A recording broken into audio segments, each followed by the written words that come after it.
Di awal film memperlihatkan seorang anak yang bernama Joey terbangun dari tidurnya dikarenakan ia bermimpi buruk. Si Joey bermimpi bahwa sang penghirup akan menemukan keberadaan mereka. Dan siapakah sang penghirup?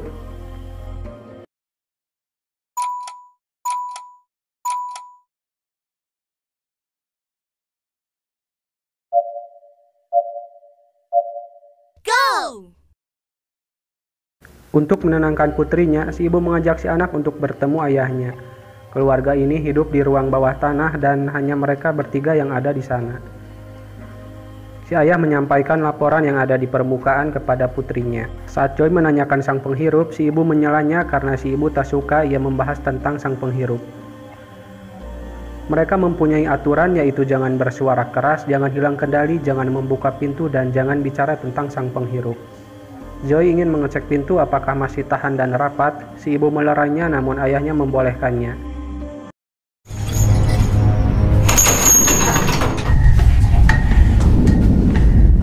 Keluarga ini berada di tempat itu sudah 301 hari.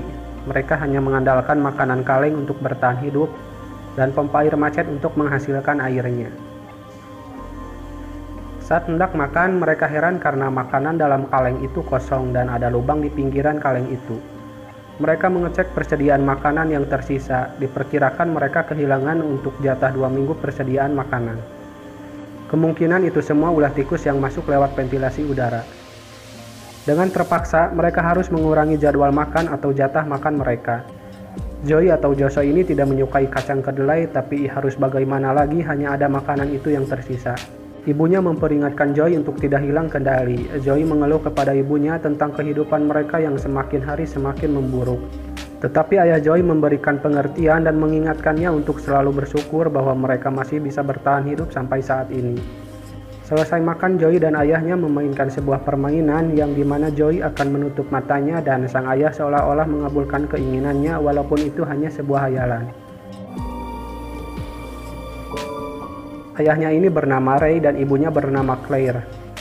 Kedua orang tua ini mereka selalu mengkhawatirkan kondisi putrinya. Selain itu persediaan makanan yang mereka punya sudah hampir habis. Ray berniat akan pergi ke permukaan untuk mencari makanan meskipun itu sangat berbahaya baginya.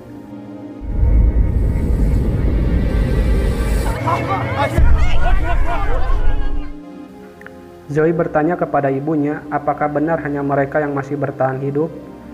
Si ibu ini mengizinkan putrinya untuk menggunakan periskop untuk melihat permukaan agar ia tidak penasaran lagi. Si Joy menuturkan mungkin ada orang seperti mereka sedang bersembunyi di luar sana karena sang penghirup akan terus memburu mereka. Sometimes, just because you can't see. Secara tak sengaja, Joy melihat tikus yang sedang mencuri makanan mereka. Joy membangunkan ayahnya untuk membunuh tikus itu, akan tetapi tikus itu berhasil mengelak dan sang istri berhasil membunuh tikus itu. Definitely. Minyak dari lampu minyak tadi bocor dan mengakibatkan ledakan. Ray dan istrinya berusaha memadamkan api yang membakar meja mereka, sempat terkendala karena pompa air yang ada selalu macet, tapi akhirnya api bisa dipadamkan. Karena kejadian itu, Joy sangat ketakutan. Ayah ibunya mencoba menenangkan putrinya itu, tetapi Joy menyatakan bahwa para penghirup akan melihat kepulan asap akibat kebakaran tadi. Cerita flashback ke masa lalu. Saat Ray dan keluarga sedang membahas rencana liburan, tiba-tiba mereka mendengar kegaduhan tetangga sebelah yang sedang panik dan berkemas karena ada virus yang menyerang kota itu. Kembali lagi ke cerita.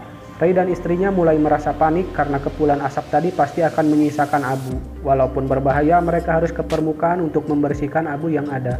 Ray dan istrinya akan pergi ke permukaan, sementara itu Joy menunggu di bawah. Dan jika seandainya terjadi apa-apa kepada kedua orang tuanya, Joey diwanti-wanti untuk tidak membukakan pintu itu apapun yang terjadi. Karena penasaran, Joy memantau kedua orang tuanya dengan menggunakan periskop. Akan tetapi Joy melihat sesuatu yang sedang mengarah kepada kedua orang tuanya. Tanpa pikir panjang, Joy naik ke permukaan, berteriak dan berlari mencari orang tuanya. Setelah Joy memperingatkan orang tuanya, dengan bergegas mereka kembali ke bawah tanah. Tiba-tiba terdengar suara langkah kaki di atas permukaan. Joy ketakutan, namun ayahnya berusaha menenangkan putrinya itu untuk tidak menangis. Stanley, do you understand me? Zoe. So. Seperti biasa, ia menuntun khayalan putrinya dan itu berhasil membuatnya tenang. Akan tetapi, derap langkah mereka masih terdengar. Secara tak disengaja, penarik suara boneka Joey tersangkut dan tertarik. Hal itu mengakibatkan bonekanya bersuara. Dan tiba-tiba, pintu lorong itu diobrak-abrik oleh sang penghirup. Ray dan istrinya berusaha mencari cara untuk menahan pintu itu. Sang peniru itu hampir masuk, namun Ray berhasil menghalau dan mengganjal pintu kembali. Akan tetapi, sang penghirup masih berada di atas permukaan dan ia sedang merencanakan sesuatu. Tiba-tiba, kaleng berjatuhan, rak lemari bergetar, serta suara gemuruh menyelimuti ruangan itu.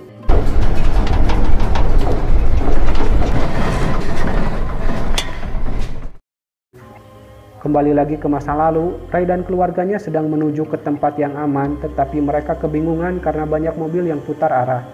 Ternyata jalanan sudah ditutup, orang-orang di kota itu harus dikarantina dan kembali ke rumah masing-masing. Kembali ke cerita, para penghirup sudah berkumpul di atas permukaan dan mereka berhasil membuka pintu dan masuk ke dalam ruangan itu. Ray mencoba menahannya dengan rak dan api. Istri dan putrinya berhasil keluar lewat ventilasi udara.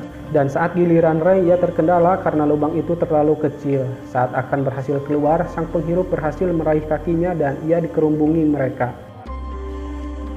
Istri dan putrinya berlari menghindari kejaran si penghirup. Hingga tiba di suatu jalan, helikopter datang menembakkan jaring kepada Joey dan ibunya dan datanglah para penghirup. Ternyata para penghirup ini adalah manusia biasa dan mereka seorang prajurit. Lah, kok bisa? Sebenarnya apa yang sedang terjadi? Kembali lagi ke cerita. Salah satu dari mereka mengambil semper darah Joey dan ibunya.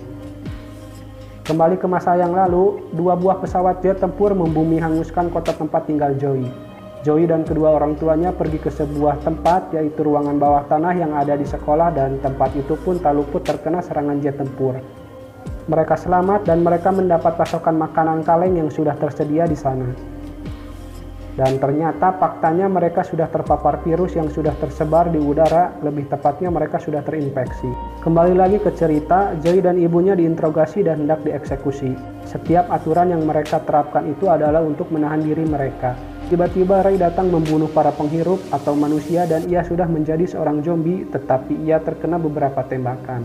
Joey dan ibunya berhasil meloloskan diri, tetapi mereka masih tetap memburunya. Ibu Joey berhasil membunuh beberapa dari mereka, akan tetapi ia tertembak juga. Dengan mode zombinya, Joey membantu ibunya yang sedang terdesak. Ibunya berusaha menenangkan anaknya agar kembali lagi menjadi manusia.